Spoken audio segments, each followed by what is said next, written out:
Menjelang Ramadan ini saya teringat di masa saya masih aktif di sebuah perusahaan penjualan langsung. Tadinya hanya iseng-iseng, namun ketika 1 tahun dijalani, ternyata sebagai income sampingan gede juga dapatnya. Hanya 3 tahun saya ada di dunia MLM itu, yaitu MW dengan Jaeger System. Dari tahun 96 sampai tahun 99. Bukan bisnisnya yang saya mau ceritakan saat ini, namun sisi lain lagi. Kita semua tahu bahwa setiap agama memiliki hari di mana semua jamaah berkumpul beribadah. Seperti hari Jumat bagi kaum Muslim, hari Minggu bagi kaum Kristiani, Sabtu di rumah bagi yang beragama Advent, dan lain sebagainya. Maka pertemuan mingguan bagi para sales tujuannya sama, mendapatkan siraman rohani, siraman semangat, menyaksikan kesaksian sukses story dari rekan-rekannya sehingga semangat terjaga di atas terus-menerus berjuang untuk menjual. Namun terkadang Jumatan saja masih kurang bagi kaum muslimin atau mingguan saja masih kurang bagi kaum Nasrani, sehingga untuk memotivasi mereka ada yang namanya umroh untuk kaum muslimin, menapaktilasi perjalanan para orang-orang suci, memodel, memirror sehingga terduplikasi perilaku kemuliaan mereka. Nah, di dunia sales kami melakukan hal yang sama disebut malam apresiasi, semacam ritual tapi lebih besar dari pertemuan mingguan.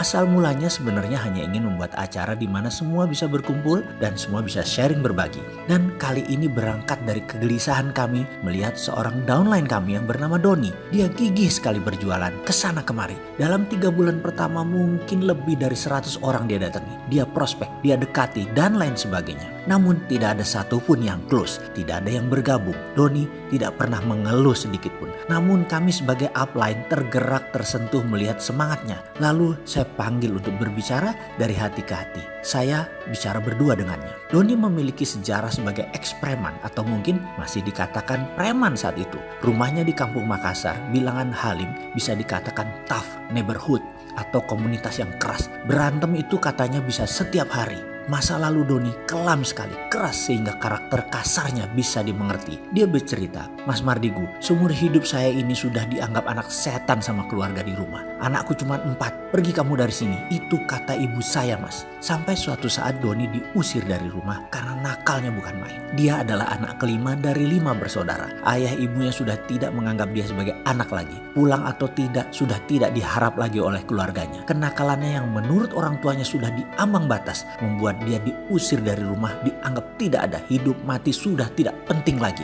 Rasa sedih, pedih, sakit hati itu membuat Doni terjerembab lebih dalam lagi dalam kehidupan liar di luar rumah. Itu juga yang membentuk aura premannya. Lalu apa tujuan hidup kamu ke depan? Saya bertanya. Jujur Mas, saya ingin membahagiakan orang tua saya. Saya ingin dianggap anak lagi. Saya kesepian Mas, tidak punya keluarga itu sepi. Saya ingin sukses. Saya capek miskin, capek tidak punya teman, capek tidak ada saudara, capek hidup selalu kuda-kuda. Saya terdiam lama mendengar ceritanya. Dari cerita inilah saya mendapat ide membuat malam apresiasi. Saya undang seluruh network jaringan saya dan beberapa leader lainnya. Di acara tersebut seorang dibawa ke panggung, diberi waktu 5 menit untuk menceritakan perjuangannya dan apa yang telah diperoleh agar tertular ke rekan-rekan yang lain. Itu saja intinya, dan saya harus panggungkan Doni. Acara ini bukan gratis, yang hadir dikenakan biaya Rp50.000. Dan karena downline saya ada sekitar 2000-an, juga leader Didi yang lainnya juga banyak, maka target 1000 sampai 2000 orang diharapkan hadir. Waktu itu kami menyelenggarakannya di gedung BPPT di Jalan Tamrin. Bersama beberapa rekan, saya mencari alamat Ibu Doni. Sampailah saya ke rumah tua di daerah padat penduduk dekat Halim. Saya ceritakan bahwa ada undangan buat Bapak Ibu atas prestasi seorang anaknya. Sang ibu bertanya, anak yang mana? Semua anak saya merantau.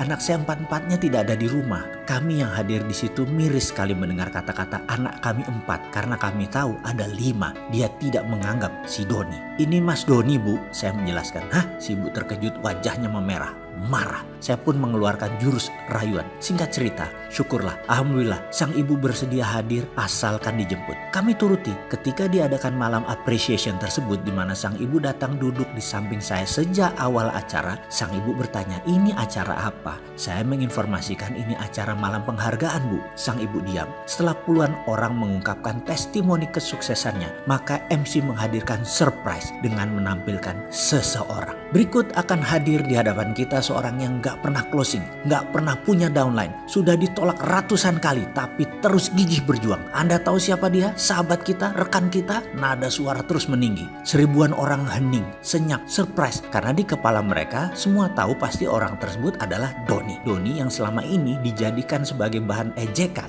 dan saat itu keheningan pecah ketika beberapa orang mulai memberikan nama Doni. Doni, Doni, Doni. Diiringi ratusan orang lainnya hingga semua menyebut nama Doni, Doni. Saya melihat Doni tersentak di kursi barisan depan di sisi pinggir. Dia tidak sangka dijadikan pembicara karena yang dia tahu hanya yang sukses saja yang berbicara. Dia merasa tidak sukses. Matanya menatap ke sana kemari mencari dukungan sampai akhirnya dia berada di panggung. Sang ibu di samping saya gelisah luar biasa. Itu Doni ya, ekspresinya berubah, menyadari bahwa anaknya menjadi bagian dari malam itu. Menjadi seseorang. Doni maju ke panggung, langkahnya mantap. Doni naik ke panggung diiringi tepuk tangan dan mulai bicara. Suaranya bergetar. Suasana sangat hening bagaikan kuburan. Saya berdiri di depan sini, sesungguhnya saya ingin membuktikan kepada orang tua saya bahwa ada 5 anak mereka itu. Saya yang berusaha untuk tetap hidup, menjadi lebih baik itu masih ada. Dan paling penting, saya ingin kembali ke rumah untuk menjadi bagian dari keluarga. Sebenci apapun mereka kepada saya tetap mencintai mereka. Suaranya bergetar. Saya tahu saya belum sukses, saya belum berhasil. Saya minta dukungan teman-teman semua agar saya bisa sukses. Saya ingin membuktikan saya bisa sukses. Beberapa orang di gedung mulai menyeka air mata. Beberapa terisak. Doni melanjutkan, utamanya buat ibu saya. Semoga ibu masih punya sedikit aja rasa cinta untuk saya. Saya sangat rindu pada ibu saya. Dan untuk itu saya harus sukses. Doni mengakhiri testimoninya dan tidak turun dari panggung. Surprise berlanjut. Lampu tiba-tiba padam. Total gelap. Namun sedetik kemudian lampu kembali menyala. Hanya berupa lampu sorot. Lampu sorot hanya menyinari 2 titik. 1 titik Doni yang berjalan turun. Dan 1 lagi ibunda Doni yang sedang duduk di samping saya. Semua mata terfokus kedua titik lampu tersebut. Kemudian saya bimbing sang ibu berjalan mendekati Doni naik ke panggung. Doni kaget karena disorot lampu di hadapannya tak seberapa jauh ada ibunya. Sementara ibunya berjalan tertatih, saya gandeng perlahan maju mendekati Doni. Ketika 2 titik itu bertemu, Doni bersimpuh di kaki ibunya. Ibunya membungkuk dan memeluk dengan erat. Pelukan merangkul hati. Sebuah pengakuan, Bu, Ibu, maafin Doni ya Bu. Doni kangen Ibu. Doni salah Bu. Doni anak ibu, anak bapak. Doni tobat Bu. Doni capek jadi orang susah. Doni mau sukses. Doni mohon ridho Ibu. Doni mohon ampun dan maaf Ibu. Terus dia berkata lirih di kaki sang ibu. Disaksikan ribuan mata dan didengar jelas keliling gedung. Karena mic wirelessnya masih on, nyala. Kamu anakku, ibu mencintaimu, ibu juga minta maaf. Saya mendengar lirihan sang ibu di antara tangisnya. Tak ada kata-kata, yang terdengar hanya tangisan diiringi tumpah air mata. Doni dan ibunya tidak berdua saja yang menangis. Semua orang di gedung itu pun menangis. Malam yang tak mungkin dilupakan bagi semua orang yang hadir malam itu. Kini Doni sudah melanglang buana, tinggal di sebuah kota di pegunungan di Jawa Barat dengan usaha pertanian yang luas. Gemuk subur badannya, sesubur lahannya, dan barusan dia WA ke saya. Mas, selamat puasa, semoga ibadah tahun ini lebih baik dan terbaik dari sebelum-sebelumnya. Saya keinget Ramadan, di malam apresiasi dulu mas. Doa seorang ibu yang ikhlas adalah password sukses saya. Perkataan tersebut mengingatkan pada malam apresiasi yang luar biasa. Pengalaman tersebut bagi saya. Rupanya sejak saat itu ibu Doni sudah terbeli hatinya. Senantiasa berdoa untuk kesuksesan Doni. Hati ibu memang tidak bersudut sehingga mudah tersentuh dari sisi apapun. Sentuhan itu akan membuat hati memancarkan keikhlasan ke alam semesta dan menjawabnya dengan rupa yang tidak terduga. Seringkali sekeras apapun seseorang berusaha tidak menemukan jalan sukses, doa ibu membukanya. Sungguh, sukses memiliki banyak dimensi. Kegigihan saja kadang tidak cukup untuk membuat sukses. Tapi dengan keikhlasan seorang ibu berdoa, kelapangan pun segera terbuka. Marhaban ya Ramadan.